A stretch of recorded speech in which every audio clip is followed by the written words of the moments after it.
that screams I'm a narcissist when you interact with people. Story 1. They feel more like a black hole than a person. Doesn't really matter how much you pour in, it's never enough. If I catch myself feeling like I'm walking on eggshells or tiptoeing around someone almost all the time in order to avoid an interaction feeling ruined, it's usually a good sign I should put some distance in. Story 2. Every single time you speak, or begin your story, joke or anecdote, only to be interrupted, and talked over by someone so they can talk humblebrag about themselves. We've all met someone like that in our lives. They're totally incapable of listening, or holding a two-way conversation.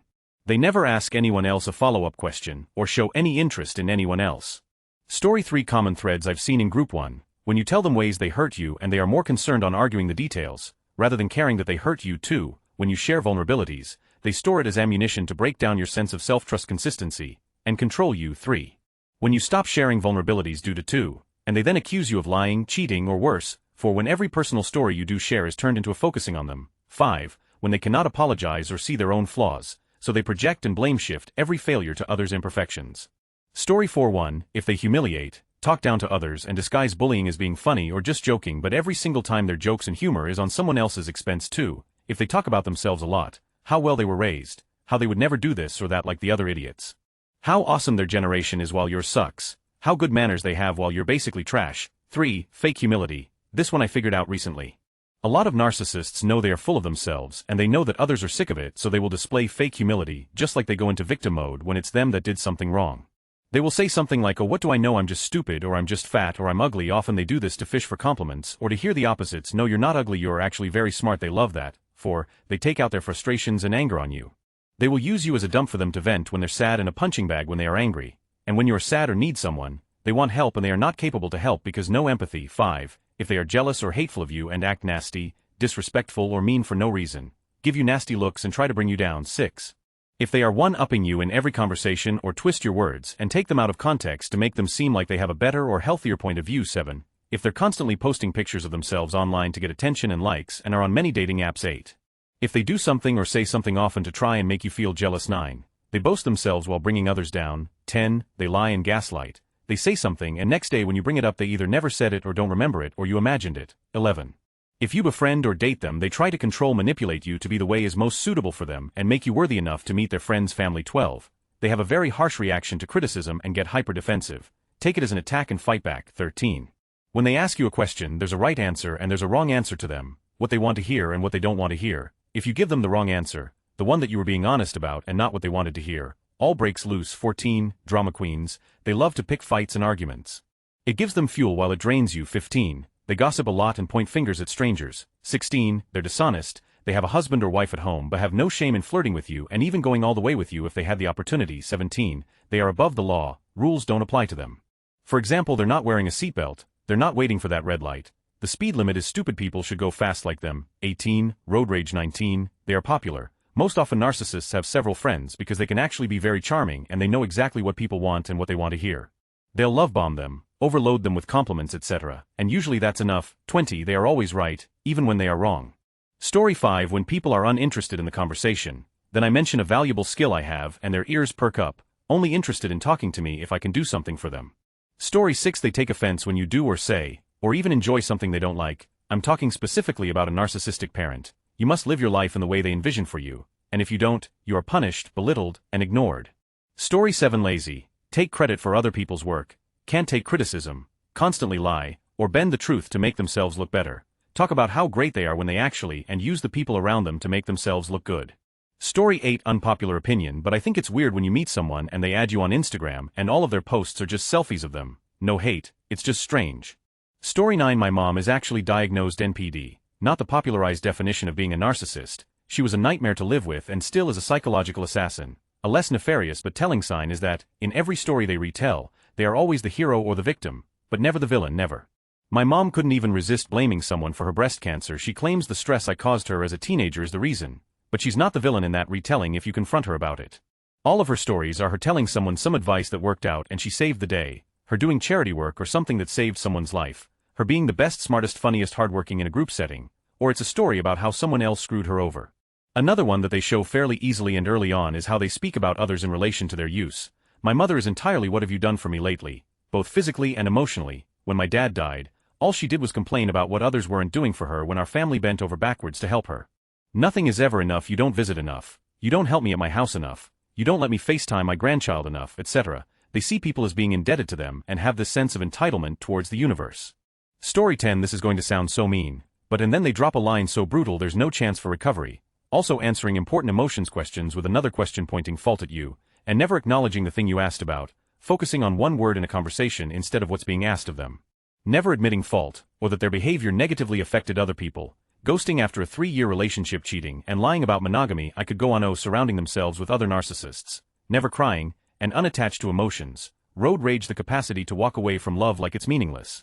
Moving from relationship to relationship, constantly reinventing oneself in an effort to distance themselves from people they've hurt, purposely hurting people's feelings. Double standards, the smallest things are breaches of trust and you have to earn it back, while they do the same things and you're expected to not say anything. Everything is transactional, playing the victim when they hurt other people, being a bully, uncomfortable with happiness, and purposely sabotaging the potential for happiness. Energy, psychological vampires, never being wrong, nor accepting that they are, mean girl. Story 11. Telling you their life story within minutes of meeting is always a big red flag to me. Yes, we all have trauma, myself included, and it's good to talk, however not if I'm a stranger to you. Story 12. Accountability. Obsessed with their image, no self-deprecating humor, always wronged, zero emotional regulation, only keeps those they consider equal at their side and needs to feel superior. They justify their bad behavior by putting the blame on others. Personal experience. Got slapped because I made my ex angry. Story 13. Every subject you discuss ends up in a story about them. Like this one time a woman walked in a restaurant the other day and she was supposed to order from the kiosk.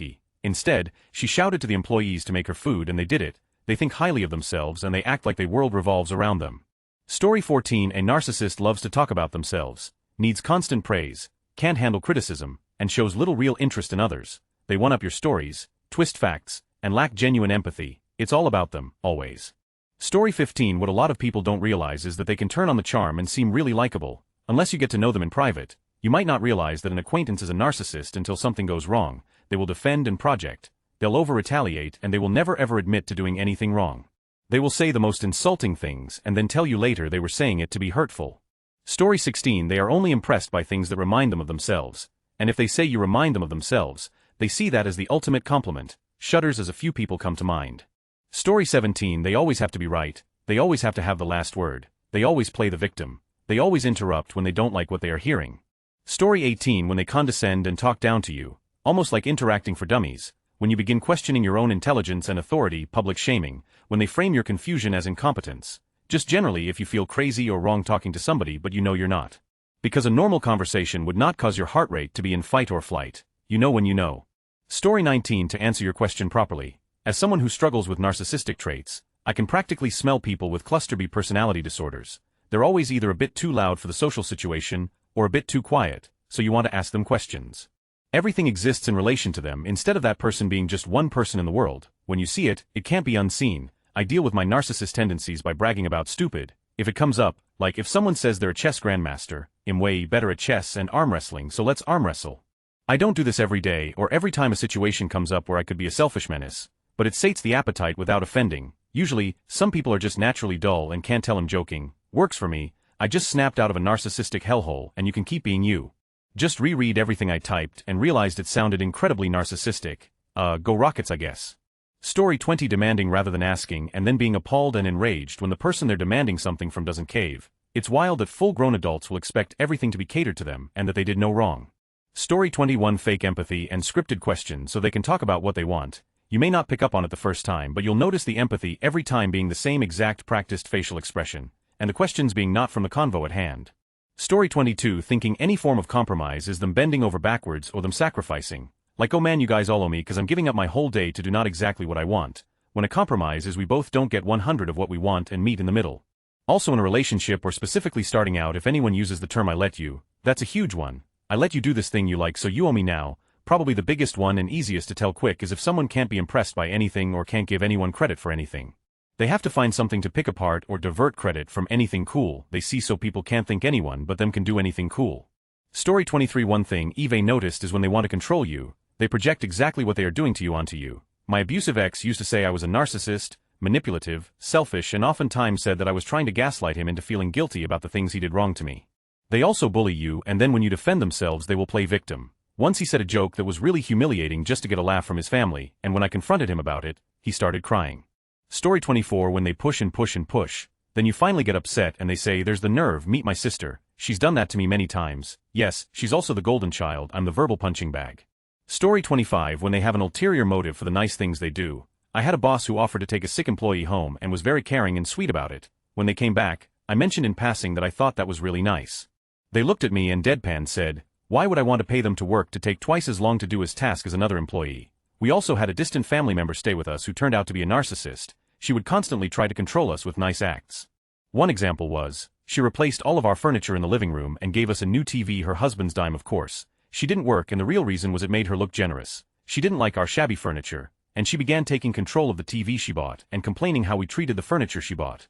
So we couldn't put things down on the coffee table too roughly, and we had to get on our hands and knees and dust all the small details, and use a coaster for anything that gets put down on it, or else we wouldn't hear the end of how ungrateful we are for the living room makeover no one asked for or agreed to. Story 26. They never consider other people beyond use. They want to get everything while putting in as little effort as possible to make it happen. They think that other people getting treated fairly or appropriately is the worst thing in the world because they think they should always be the top priority. A person I know was talking about how she was reading a book about polyamorous relationships because she was in one for the first time. She said, I kid you not, I don't like how the book focuses on what I can bring to the relationship. I want to know everything I can get out of the relationship. I had to hold back laughter because she had just admitted how selfish she was out loud, but she was too self-absorbed to realize it. Story 27. Someone shares a cool thing they did, and the narc cuts the reaction short, and one-up them. God forbid anyone else have the spotlight for longer than 60 seconds. This is a classic thing that happens in my house all the time that my father does. No one has any achievements or celebrations that last longer than 30 seconds, because he will immediately cut in with some new great thing he did, or he will outright say something insulting to knock you down a peg. Pay attention to how long they allow someone to celebrate good news, and if they are open, congratulatory, and curious to know more. I once got a job after searching 8 months for one, and his first words were about time and laughed at me. Story 28. When it becomes clear they weren't listening to me talk, my dad does this. He will sit quietly and wait for me to finish speaking, then say something on a completely different topic. That's not listening, that's waiting your turn to speak. Story 29. I love banter or something similar. What it really says is I love to argue and be in but will blame it on you being sensible or not having a sense of humor. Story 30. When you finally get a chance to talk when you're speaking with them, and you give a summary of what's going on in your life, you notice they look bored and distracted when you mention good things. You have a job you like that pays well, you're in a relationship that is going well, you bought a house in a neighborhood you like, etc. But they light up like a Christmas tree whenever you mention struggles or self-depreciating comments. You've gained some weight and you're struggling to lose it, you have some debt you are struggling to pay off, your job is on the rocks due to the company's issues, you've gone on some bad dates recently, etc. TLDR, they don't care about your life highlights but they take joy in hearing about your struggles and failures. Story 31. That didn't happen, and if it did, it wasn't that bad, and if it was, that's not a big deal, and if it is, that's not my fault, and if it was, I didn't mean it, and if I did, you deserved it. The narcissist's prayer. Story 32. Anger is their primary negative emotion, which is honestly tragic, and I truly feel bad for them in this way. My ex hardly ever cried in the opposite in way, emotional to emotional perhaps. One of the only times she did was when this girl she never knew cut her down. She was sobbing. When I was crying about the relationship falling apart, she was smiling and even laughing at me. I'm glad I'm out, but I do wish her the best. Must be awful to not be able to see yourself objectively in the slightest. Story 33. You all clearly have no clue what a narcissist is. Of my mother, a complete lack of self-awareness while managing to be so absurdly self-absorbed, zero accountability, empathy, or compassion for others. Story 34. One thing you need to understand about a narcissist is they can't help it. This is the only way they know how to relate to other people. Unless they have been diagnosed and had years of therapy, they don't even know they're doing the manipulation. I had a relationship with a narcissist who would literally not speak sometimes because they were aware of it and didn't want me to see behind the mask, but knew that anything they said would be either about tearing someone down or about themselves. Their entire personality is masking and they have no true identity. Story 35. When they talk to you, it's more like they're waiting for their turn to talk about themselves. They're not really listening or caring about what you have to say. Story 36. As someone who comes from a well-off family, I can take a roast about having a rich family and just laugh. When I made a joke to one of my other friends who is really rich about him being rich, he got offended. Story 37. When you cheat on the golf course, cheat on your taxes, have an affair while your wife is tending your newborn, rape women, embrace racist views, smear orange on your face, and manage an insurrection against your own country. Story 38. I am the child of 2 narcissistic parents. Growing up I was mostly a prop to make them look better to their friends. Thankfully I ended up being a disappointment to them by not being the popular kid, as they could not understand why I didn't want to be a huge social person. They both use fake book to brag and make themselves seem more important than they are. It's exhausting. Story 39. They can't apologize. And if they do, after what feels like pulling teeth, they can't seem to it properly or genuinely. Usually their apology involves trying to blame someone else or you for their blunder. Story 40. When someone constantly reminds you how many degrees they have, but tries to play it down by complaining how they'll never get their money's worth out of them and aren't using them. Story 41. Their tone of voice and facial expressions when they are interacting with someone they see as lower than themselves in the social hierarchy. Most often I see it with how they interact with children or people in the service industry. Story 42. It's hard to describe, but the way they talk to other people, like, they seem to feel like they have authority over them or they're better than them when they are in no way that.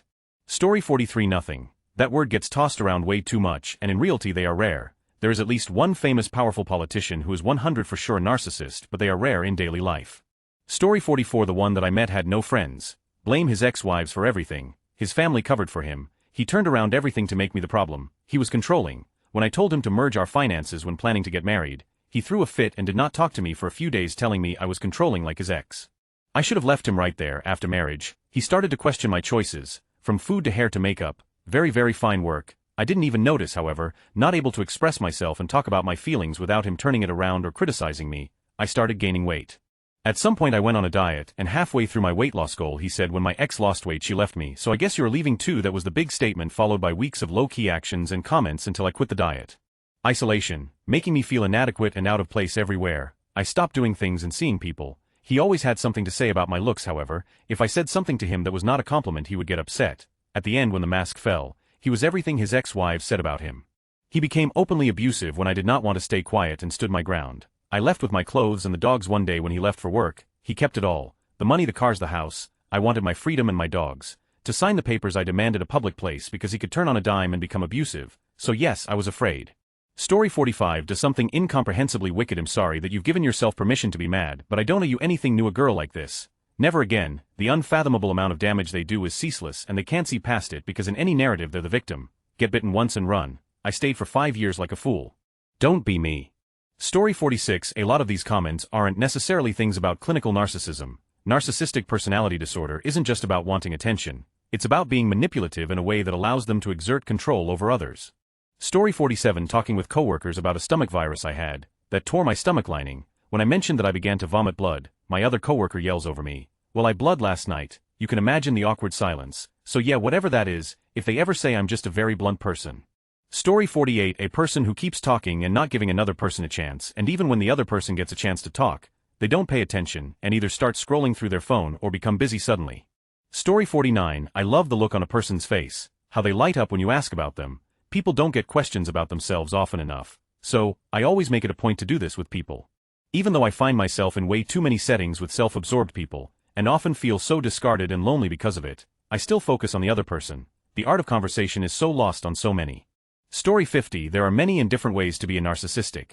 Maybe the easiest to spot is when they talk bad about everyone else, and don't assume any responsibility. Story 51. Always the victim even when they hurt someone's feelings, and you'll never get an apology from them. Like my mother, we have our yearly fight which comes at Easter like clockwork edition. No. 5 Since I got kids, I asked her not to take my son forward to a friend that I don't know. I said I feel uncomfortable with this situation because he has no relationship to that said friend and will feel like he is in the wrong place. But yeah, feelings of other people are not important, and it seems I am not in a position to make decisions about my life, even with now 34 am apparently, I don't know my own child, and in a yelled tantrum I was let known that she feels mistrusted and caged by my authority over my son, because she can never do something she wants with him. Yeah, you just have every week a whole day with him and never got to know about any time you wanted to spend with him, without any restrictions. But sure, her solution is now an ultimatum that she either gets to do with him what she wants without asking or she will cut the day with him. And of course this is not her decision because I forced her to do so because the situation is unbearable. Oh, and of course no Easter search for both of my children because I initiated a fight. I only stay in contact because my son loves her. Narcissistic behavior at its finest if you ask me. Letting others suffer when you feel just a little bit of discomfort. Nope mom, not gonna happening. You don't get to brag with my son at your friends. He's not an object to make you look fancier. I will die on this hill. Phew, sorry, rough week. Story 52. Saying things like after all I've done for you when trying to violate a boundary of yours or using it to justify treating you poorly. To them, relationships are transactional. If they're nice to you or do you a favor, they feel you're indebted to them. If they are a bully to someone else, they expect you to stay silent. If they want to call you derogatory names, you're expected to shut up and take it because you owe them. If they want you to do something and you're not able or comfortable doing it, that doesn't matter because you owe them. Story 53. I suspect my boss to be a narcissist after reading the comments. She always has to one-up you in any situation, is the good guy in the story, even when I've witnessed her being the makes everything about her. If someone compliments me or another coworker, she says and me, talks over everyone and tries to control the conversation, making it about her, is never wrong. When presented with evidence of being wrong, she makes an excuse to minimize herself being the problem or straight up denies any accusation. Some of her family members and friends have gone no contact with her, has new friendships all the time. But they fizzle out quickly. Same goes for romantic relationships. Rolls her eyes when anyone has a complaint about something she said or did, or micro expressions she's made. Fakes empathy, gives backhanded compliments, or belittles people subtly. She will talk about another person to you, and then talk about you to them. She's even made up lies to say one person said something about another, when she's the one who said it. Gave me a 2 raise at one point, then took away $1 without telling me. When I confronted her, she brushed it off as she forgot, and it's because she can't afford it. She also doesn't pay overtime or state-mandated vacation time because she can't afford it. Meanwhile, she's going on trips all the time, buying designer clothing, expensive cars, etc. She also forced me to get on the business's health insurance plan and forgot to pay the premium, leaving me without coverage for 2 months without any knowledge. Meanwhile, she will always have to run out and buy something I got first, or ask why I don't buy her one too, and she loves to tell everyone I have such a handsome boyfriend, saying I'm lucky and should never complain about him. It reeks of jealousy and creepiness. So yes, she's an enormous, but I'm strongly suspecting actual narcissist. Story 54. My brother is a diagnosed narcissist, and it's something that's developed over many years through learned behavior and systems he created to protect himself, which are now difficult for him to unlearn. He's been in therapy for it now for 6 years. He considers himself the only person in the world and cannot understand when other people are upset or suffering. Usually, he either belittles others' issues or brings up his own to one-up the person he's talking to. He qualifies his life by telling people how he suffered, like when he ran Madrid Marathon with a broken toe, or when he ran a knife through his hand trying to dest one an avocado, or when he got dizzy in a sauna and decided to walk down a flight of stairs and fell and broke his shoulder, or cycled 100 kilometers in a rainstorm, caught cold, and screamed at everyone for telling him he's an idiot. When I changed jobs and came home after 3 years stuck abroad thanks to COVID, over dinner when we were celebrating, he called my new job stupid and it didn't matter how much money I was making, it was a stupid job. He says he doesn't recall ever saying this. We went to the gym and I saw his form was a little poor on squats. I asked him at the end of the session, would you like some feedback on your squat? It's something I learned recently from my trainer and I think you can benefit from it also. He said he wasn't interested and his squat was perfect, then asked for the advice. I explained to him and said, do you want to go over and try it? He said no, that's ridiculous advice and it wouldn't help, you and your trainer have no idea what you're talking about. Then he proceeded to start a whole new workout and said he'd need another half hour. A few days after I told him that his behavior really pissed me off and he tried to reason it by saying there are so many schools of thought in training, and like I totally respect your trainer but it's not gonna work for me. Completely missed the point why I was mad and tried to make it about the content of the advice and not the massive overreaction. I told him that he needed to really work on how he handles advice and feedback from people, and he said my only value is when people know I'm intelligent and better. If they don't think that, I'm not worth anything. He is at the top of his own pay band and a good job but doesn't want to accept the sacrifices it would take to move into a new role and grade, so constantly complains about how useless everyone he works with is and that if they gave him a proper shot he could be a great director of the department, despite having almost no qualities a manager needs, which is what I do. And he constantly compares to me, saying if I can do it he should be able to. I came home one year and invited some friends to stay a few nights. As Head moved into his partner's house, he sent our mum a message calling her for letting people stay in the house without his permission because it made him feel like a leech and third party in the family, then refused to talk to her for a week. His current girlfriend has an excellent job, so he's constantly jealous and suspicious of her. He can't watch White Lotus with his girlfriend because he gets jealous and thinks she's getting turned on by the guys on TV. He works out 7 days a week and suffers bulimia to maintain his physique, and is constantly ill from putting his body under such stress but won't admit it's the eating disorders and stress. It's the diabetes and life's unfair. I don't think TBH. Most people who say they know a narcissist actually know any, they just know self-involved people. Story 55. Narcissistic traits are being promoted these days, and thus I think the term is overused. As the sense of community diminishes, and people feel more alone and disregarded, the narcissistic traits rise. Confidence and self-preservation are not narcissistic. The term gaslight is becoming more used as well, and I would agree it should be. However, I think there are far more sociopathic people out there than what it widely accepted. Being a sociopath doesn't mean you're a murderer. While a sociopath tend to exhibit an increased tendency towards violence, the more common aspect is enjoying the manipulation of others. I think all sociopaths are narcissistic, but not all narcissistic people are sociopaths. Just an opinion. I'm neurotic for sure, I can accept and admit that. Story 56. Though I've never been formally diagnosed with any personality disorder, I'll admit I may have some narcissistic traits inclinations. I've been trying to improve my general self-awareness, as I believe it's never too late to better yourself unless, of course, you've done something particularly egregious, in which case I'm not so sure. Based on my own experience, I think a tendency to respond aggressively or poorly to criticisms, namely those intended to be constructive, is a potential indication of narcissism. Being unwilling to concede when you may not know all the answers could be another sign. Deflection is also a common tactic used by narcissists to avoid accountability. I actually suspect there are far more people with undiagnosed cluster B personality disorders than one might expect. These people tend to thrive in business and finance positions, where a callous, overbearing attitude serves them well. I think there may very well also be those without malicious or manipulative intentions that may display these traits. Whether that translates to a formal diagnosis or not would depend entirely on comprehensive patient history and context. I think everyone in this world seeks validation and praise from their peers to some extent. Whether someone does so with the intent of soothing their ego or simply leaving a positive impact on the world around them could mean the difference between a narcissist or someone simply seeking acceptance. I think it's important to be mindful of how readily and casually we use terms like narcissist or psychopath-sociopath. I think there are many factors we tend to overlook when characterizing other human beings. We rely on dispositional attributions far more than situational attributions, which is why it's important to sometimes question what we say and why we say it. I get the sense that I may be downvoted for this, which I understand. Narcissism and antisocial behavior should never be readily condoned. At the same time, there is quite a lot of nuance to human behavior. Story 57. When someone turns every conversation back to themselves, like no matter what you say, they one-up it or make it about their story, it's giving main character syndrome, with zero supporting cast energy. Story 58. Constantly telling stories, especially about other people, even if they aren't necessarily negative stories. A constant need for attention is a big indicator.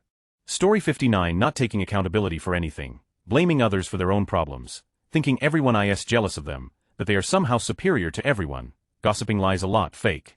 Story 60. When one of their family members die and they're immediately in a mad rush to get to their assets before an executor can run their estate, or they brag about their restaurant on their sister's deathbed, and try to get custody of her daughter despite her dad still being alive and in the picture. Story 61. There seems to be this fake smile with these people that I can never shake. They seem to make the face movements because that's what they think they should do, but there is no emotion behind it. It's missing in the eyes. Story 62. When you go and mention something slightly wrong they did and their answer is, but you did that other thing and I said nothing, and there we go on the victim hero train for putting up with my behavior. I have the audacity to complain about the things he does to me.